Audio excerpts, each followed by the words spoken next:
नमस्कार, जनअपेक्षा न्यूज में आपका स्वागत है। रुक करते हैं खास खबर के साथ। मध्य प्रदेश सरकार के कृषि मंत्री और किसान नेता कमल पटेल ने केंद्रीय बजट पर अपनी प्रतिक्रिया देते हुए कहा कि पीएम नरेंद्र मोदी के अथक प्रयासों से वित्त मंत्री निर्मला सीतारमण के द्वारा लाया गया इस बार का बजट ऐतिहासिक है। आजादी के अमृत काल में मंथन करके सभी वर्गों के लिए विष निकाल कर अमृत निकाला है।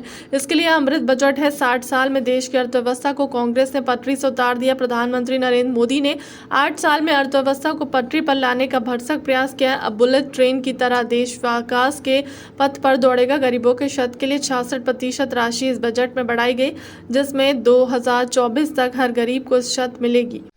आज वित्त मंत्री बहन सीतारमण जी ने जो बजट पेश किया वो प्रधानमंत्री नरेंद्र मोदी जी के नेतृत्व में ऐतिहासिक बजट है। आजादी का अमृत काल चल रहा है और इसलिए अमृत बजट है। सभी वर्ग के लिए अमृत दिया है, विष को निकाला है मंथन करके प्रधानमंत्री नरेंद्र मोदी जी के अथक प्रयासों से। जो काम 60 साल में नहीं हुआ प्रधानमंत्री नरेंद्र मोदी जी ने 8 साल में किया। कांग्रेस की सरकार रही 60 साल, जिसने इस देश को पटरी से उतार दिया था, उसको पटरी पर लाए और अब तेज गति से विकास दौड़ेगा बुलेट ट्रेन की तरह।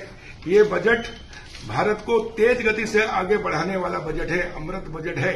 गरीब के लिए, किसान के लिए, महिलाओं के लिए, युवाओं के लिए, बुजुर्गों के लिए, कर्मचारियों के लिए, हर वर्ग के लिए अमृत बांटने वाला बजट है। अमृत दिया है। सभी का तेजी से विकास होगा। विकास भी 2 प्रकार का होता है, एक होता है आधारभूत ढांचे का विकास, एक होता है व्यक्तिगत विकास। तो रोटी, कपड़ा और मकान और सम्मान से जीने का अधिकार प्रधानमंत्री नरेंद्र मोदी ने दिया है। करोड़ों लोगों के प्रधानमंत्री आवास के लिए 66% की राशि बढ़ाई गई है। अब सबको 2024 तक मकान हो जाएंगे। कोई भी गरीब बगैर मकान के नहीं रहेगा, पक्के छत के। सबके घर शौचालय पहले ही बना दिए हैं और उसके बाद हर घर पानी और 2 हाथ को काम। और किसानों के लिए प्राकृतिक खेती, 1 करोड़ किसानों को प्राकृतिक खेती के लिए जोड़ा जाएगा, जिससे हमारी मिट्टी बचेगी, पर्यावरण बचेगा और जीवन बचेगा। शुद्ध अनाज, श्री अनाज नाम दिया गया मोटे अनाज का। विश्व इस बार 2023 मिलेट वर्ष है, यानी मोटे अनाज का वर्ष है और इसलिए श्री अन्न का नाम दिया गया है कि जो शुद्ध अनाज होगा, गाय के गोबर से दवाई बनाकर, जीवामृत, घनामृत और गौमूत्र से दवाई, जिससे पेस्टिसाइड और रासायनिक दवाइयों से मुक्ति मिलेगी, जिससे देश का पैसा बचेगा।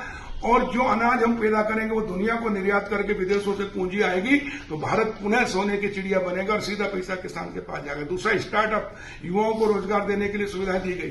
कर्मचारियों को जो टैक्स लगता था, 7 लाख तक के टैक्स फ्री कर दिया गया। इससे लाखों करोड़ों तृतीय और चतुर्थ श्रेणी और द्वितीय श्रेणी कर्मचारियों को उसका फायदा मिलेगा और इसलिए ये हर वर्ग को अमृत देने वाला बजट है, अमृत बजट है। इससे अब तेजी से विकास होगा। बुलेट ट्रेन की तरह भारत आगे बढ़ेगा और 21 सदी भारत की होगी प्रधानमंत्री नरेंद्र मोदी जी के नेतृत्व में। इसलिए मैं प्रधानमंत्री नरेंद्र मोदी जी को और वित्त मंत्री सीतारमण जी को बहुत बहुत बधाई देता हूं कि हर वर्ग की चिंता की। ऐतिहासिक बजट है और ये देश कृषि प्रधान देश है और इसलिए